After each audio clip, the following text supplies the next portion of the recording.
नमस्कार, welcome to my channel zero concept. अगर आप अर्थशास्त्र में रुचि रखते हैं तो ये सेशन आपको बेहद ही इंटरेस्टिंग महसूस होगी।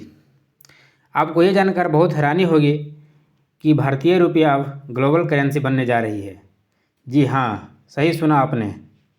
विश्व में व्यापार को नियंत्रित करने के लिए यूनाइटेड नेशन एक संगठन बनाया है जिसका नाम है WTO यानी वर्ल्ड ट्रेड ऑर्गेनाइजेशन।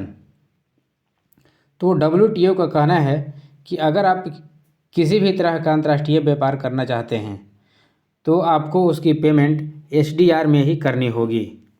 SDR यानी स्पेशल ड्राइंग राइट्स, जिसमें कि 5 देशों की मुद्रा को रखा गया है, जिसमें अमेरिका का डॉलर है, ब्रिटेन का पाउंड है, चीन का युआन है, जापान का येन है और यूरोपीय यूनियन का यूरो है। इसमें 5 मुद्राओं को रखा गया है। हालांकि विश्व में अधिकतर व्यापार डॉलर में ही होते हैं। तो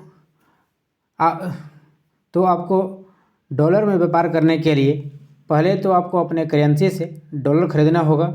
उसके बाद जिस भी देश से आप सामान खरीदते हैं उससे आप डॉलर में ही भुगतान करेंगे, या अगर आप कोई सामान बेचते हैं तो आपको भी डॉलर में ही पेमेंट किया जाएगा। इस तरह से डॉलर के प्रत्येक एक्सचेंज पर आपको कुछ न कुछ कमीशन देना पड़ेगा, जिससे कि रुपया का लगातार अवमूल्यन होता रहा है। इस नुकसान का अंदाज़ा इस प्रकार लगाया जा सकता है कि जब भारत 1947 में आज़ाद हुआ तो 1 रुपया 1 डॉलर के बराबर था और आज 1 डॉलर 80 रुपया के बराबर हो चुका है।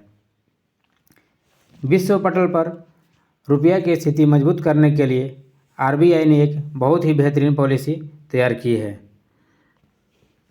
जिसका नाम है इंडियाज रूपी ट्रेड सेटलमेंट मैकेनिज्म। कुल मिलाकर कहने का मतलब यह है कि अगर आप भारत जैसे बड़ी अर्थव्यवस्था वाला देश के साथ व्यापार करना चाहते हैं तो आपको रुपया में ही पेमेंट देना होगा और रुपया में ही पेमेंट लेना होगा। भारत के इस फैसले का 35 देशों ने सराहा है और कहा है कि वे भारत के साथ रुपया में ही व्यापार करने के लिए तैयार हैं। इन देशों में रसिया, श्रीलंका, अफगानिस्तान और बहुत से अफ्रीकी देश तथा साउथ अमेरिकी देश शामिल हैं।